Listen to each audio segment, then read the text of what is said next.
তার ইউনিফর্মে থাকা বিভিন্ন ব্যাজ ও ইনসিগনিয়া নিয়ে শুরু হয় ব্যাপক আলোচনা। সেসব ব্যাজ ও ইনসিগনিয়ার তাৎপর্য তুলে ধরছেন আরিফ হাসান।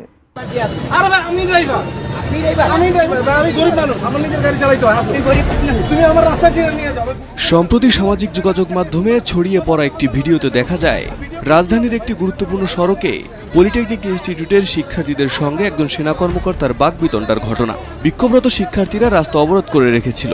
সে সময় ঘটনাস্থলে থাকা সেনা কর্মকর্তা অত্যন্ত ধৈর্য ও সংযমের সাথে পরিস্থিতি সামাল দেওয়ার চেষ্টা করেন।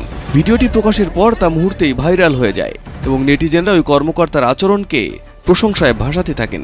জানা যায় এই সংযমী কর্মকর্তার নাম লেফটেন্যান্ট কর্নেল খলিল। ভিডিওটি সামনে আসার পর অনেকেই তার ইউনিফর্মে থাকা ব্যাজ ও ইনসিগনিয়া নিয়ে আলোচনা শুরু করেন। চলুন জেনে নেওয়া যাক তার অভিজ্ঞতা ও দক্ষতার প্রতীক এসব ব্যাজ ও চিহ্নগুলোর অর্থ কী।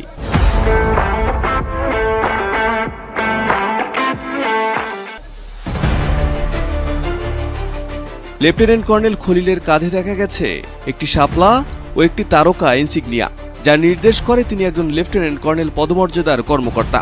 বাংলাদেশ সেনাবাহিনীর অফিসিয়াল রিক্রুটিং ওয়েবসাইটের তথ্য মতে লেফটেন্যান্ট কর্নেল সাধারণত একটি ব্যাটালিয়নের নেতৃত্ব দেন। পাশাপাশি ফরমেশন লেভেলে তিনি সিনিয়র অফিসার স্টাফ অফিসারের দায়িত্ব পালন করে থাকেন। এছাড়াও সেনাবাহিনীর বিভিন্ন প্রশিক্ষণ কেন্দ্রের প্রধান প্রশিক্ষকের দায়িত্ব পালন করে থাকেন, অর্থাৎ তরুণ অফিসার ও সৈনিকের দায়িত্বে থাকেন তিনি।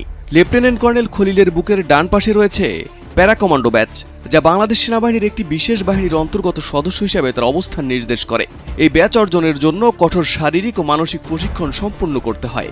প্যারাশুটের সাহায্যে শত্রুপক্ষের অবস্থানের পেছনে গিয়ে মিশন সফল করার দক্ষতা অর্জন করতে হয় এই বাহিনীর সদস্যদের। তার ইউনিফর্মের বাম পাশে থাকা চিতা ব্যাচ নির্দেশ করে তিনি প্রথম প্যারা কমান্ডো ব্যাটালিয়নের সদস্য। এই বিশেষায়িত দলটি 1992 সালের 30 জুন গঠিত হয় এবং এর সদর দপ্তর সিলেটের জালালাবাদ ক্যান্টনমেন্টে অবস্থিত। এই ইউনিটের সদস্যদের মধ্যে দ্রুত অবতরণ ও উচ্চ দক্ষতার মিশন সম্পূর্ণ করার সক্ষমতা থাকে। তার পোশাকে থাকা এয়ারবর্ন ইনসিগনিয়া নির্দেশ করে তিনি উচ্চতর প্যারাশুট প্রশিক্ষণ সম্পন্ন করেছেন। এই ইনসিগনিয়া অর্জনের জন্য কঠিন ফ্রিফল প্রশিক্ষণ সহ নানা দুঃসাহসিক কোর্স শেষ করতে হয়। সেনাবাহিনীতে এই ব্যাচধারী সদস্যদের বিশেষ সম্মানের চোখে দেখা হয়।